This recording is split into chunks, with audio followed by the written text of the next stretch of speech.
Hello everyone and welcome to this video tutorial. Before I start, I would like to share some important tips. Make sure to check the quality settings on a YouTube player and set it to 720 or higher. Also, expand the player to full screen.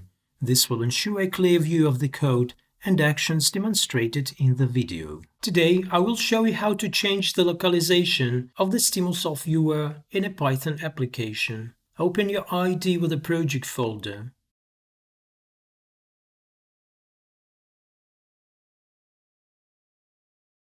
Run the project.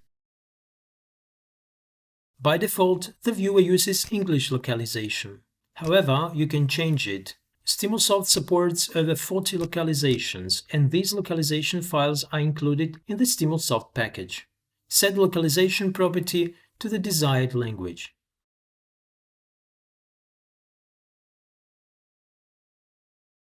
Save the changes and restart project.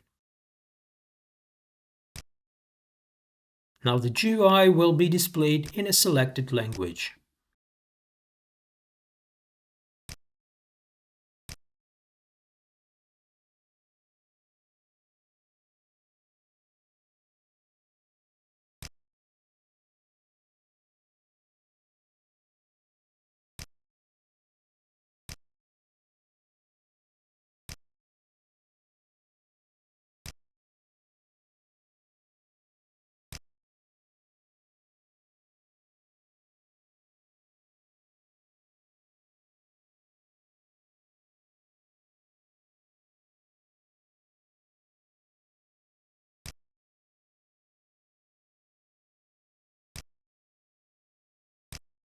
If you found this video valuable, feel free to share it with your colleagues and do not forget to hit the subscribe button to stay updated on future content. See you next time.